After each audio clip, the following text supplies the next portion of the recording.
Senator Roers, I want to talk a little bit about the Moorhead Center Mall. Yeah. We've had some people reach out to us that said they got notice of, hey, you're going to have to shut her down and get out kind of notices. And some of them are concerned. Sure. Let me tell you. So I think it'd be a fair statement to say that most people recognize that the mall has been dying for years. And it's gotten to a point where the financial burden that the city, the taxpayers of Moorhead have is so large that something has to be done. So we were brought in to be the master developer, or we have a pre-development agreement to help acquire and repurpose the entire project.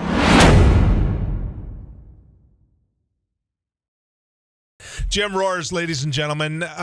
Jim, couple of things. I want to get a chance to get your take on the last legislative session as well as some other things here. But the townhouse situation, I know this has been a bumpy road and everything, but where is it at when it comes to what you built around NDSU? Well, I think the whole project is finally coming to a close.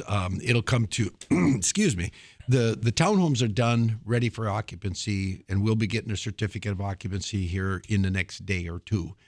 So we've met the goal that was, the deadline that was imposed upon us because of the timing of the situation. So that's done. They look great. People are now starting to be shown the product and they love it. I think you asked about how's it going up there. The whole block redevelopment project is going to come to a close I would believe by Christmas. Everything is done with the exception of the interior of the sanctuary. And because it's such a beautiful, ornate sanctuary project, it's taken a lot of time, a lot of personal handwork to be done in the sanctuary. All the rest of the pieces are done. The community centers, the faith-based housing, the market rate housing is all up and operating now. It's second year, and we're 100% full. So the students have endorsed it really in a big way.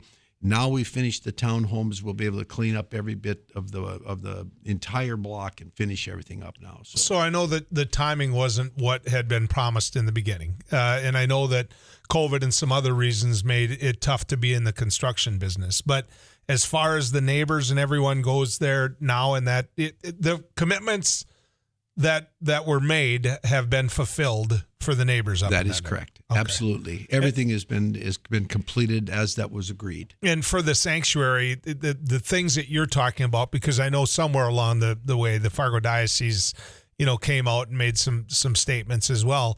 But some of these decisions about what it's going to look like are being made by the Catholic Church as well, right? It isn't like you're saying, look, it's going to look this way.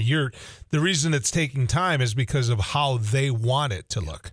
Absolutely. And we're not church designers. We don't do that kind of work. So they brought in people that do church design and very, very ornate church design that do this work. And that's why it's taken so long, because it's a lot of this product is coming from overseas. A lot of this talent is coming from overseas.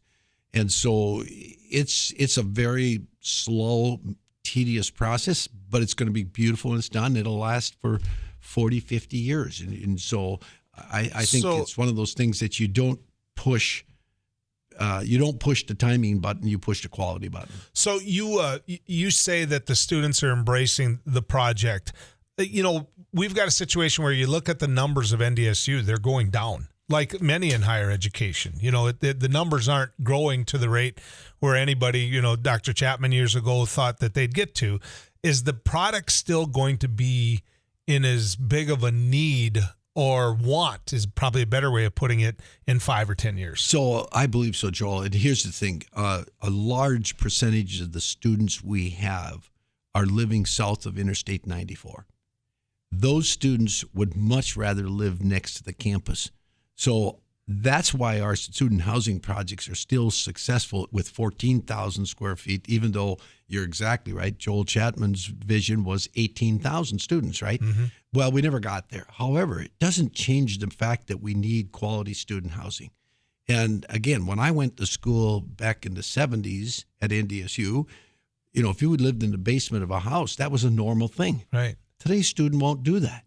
And so quality housing is required. It still is in demand, and we can prove it because of the the occupancy rates that we experience on the north side.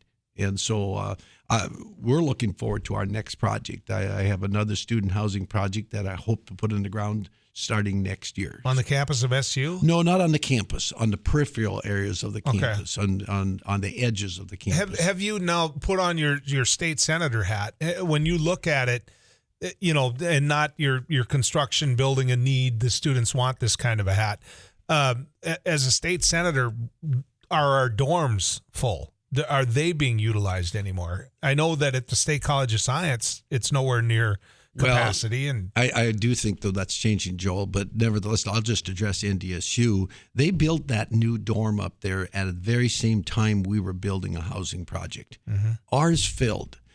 I've been told theirs filled. I don't know that to be true, but I've been told they have. But I guess from a private business perspective, we're trying to satisfy a need of the students that want to be off campus. And I think the one thing you got to keep in mind that students after their freshman year, they're always got their eye on having their own place. And that means they want to have people over when they want to have people over, and they want to have alcohol if they want to have alcohol. And so they want to get off campus. Yep. And so that's the market we fill. That's the niche we fill. And I understand that. Yeah, that's why I asked you to put on your state senator hat, because, when you look at it from the standpoint of the state of North Dakota, and you've got Governor Burgum was on with me sitting in that chair talking to me about his vision of higher education, for example, and how you deliver the product, how it's not going to be face-to-face in the future. Then you start thinking about housing on campus. I mean, what you're doing is private. That's up to you and the tenant and all of that. I get it. I understand it. What I'm saying as a taxpayer is, should I be building any more dorms? Not to the extent we did back in the 80s and 90s. Absolutely not. I think that's changed, and I think Doug Burgum's exactly right. A lot of this education is going to be online based. However, there's one part that I don't think Doug always is really ready to acknowledge, and that is kids, when they get to that age, they want to get away from home. They don't want to be sitting in the basement on a computer doing online classes. They want to be with other kids. And so that's the mix that we've got to reckon. We got to deal with that. In my estimation, providing more housing allows those kids to leave their home and come to the institutions of education and be with the kids of their own age. Not only that, but if I asked you, Jim, to name 10 people you met at college that you wouldn't have met if you hadn't gone there, you could do it instantly. I could too. I communicate with friends from college almost daily.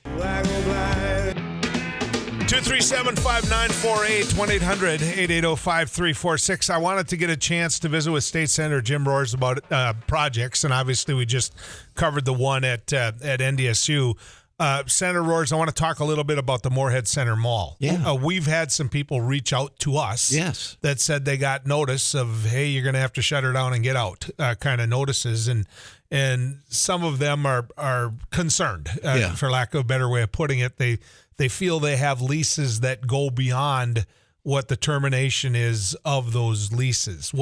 I guess I'm going to throw it to you this way. Sure. What's going on? Sure. Let me tell you. So I think it'd be a fair statement to say that most people recognize that the mall has been dying for years, and it's gotten to a point where the financial burden that the city, the taxpayers of Moorhead have, is so large that something has to be done. So we were brought in to be the master developer, or we have a pre-development agreement to help acquire and repurpose the entire project. When we acquired the spaces, most of these leases are 30-day leases. So in other words, they can be terminated on a 30-day notice. Okay, and there's 3 of these leases out of 30 of them, let's say, that are long-term leases. And so we got to the point where we decided that everybody wants to know, when is it going to be over? So we picked a time, and that being December 31st of this year, it's over. We're going to shut her down. We're going to shut down portions of the building. We then filed a notice to all of the 30-day tenants that come December 31st, your lease is now terminated. And most of them have said, good, now we know exactly what day that's going to be. A few of them have said, oh my God, you're going to kill us. Well, the reality is the mall is dying. There's no there's no real business being done there anymore. And so that's what's happening there. That's some of the fallout you're hearing.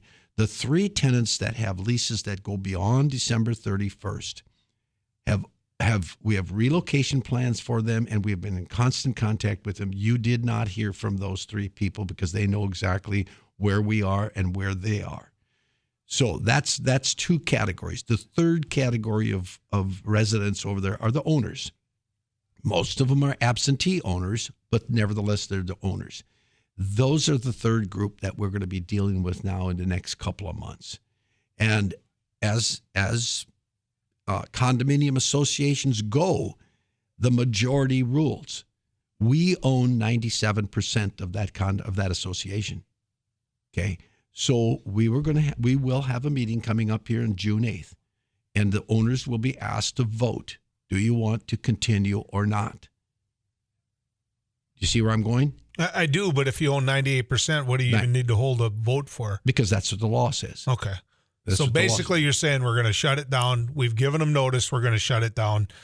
For those individuals who are saying, look, you're going to kill us, that category you had, are you doing anything to help them on a relocation? Absolutely. Have you communicated to them face to very face? much. For 2.5 years, we've been communicating with relocation efforts. We've been trying our best to help them relocate. And I'm going to tell you that by and large, most of them have come to us after our negotiations of relocation and buying them out. They've said, you know what? We just want to retire. We're just tired. We want to go home. And so we have bought most of them out of their assets to the point where they've been able to go into retirement. As a matter of fact, of the 6 remaining owners, 2 days ago, one of those 6, we just struck a deal with them. And again, their statement is, we are going to retire. Okay. So like Minnesota, is DOT or licensing? Yeah, that's one of the 3. That's one of the longer term ones. Yep. I think I saw. And so what happens with them? Well, we're working with them. They want to build a new facility of their own.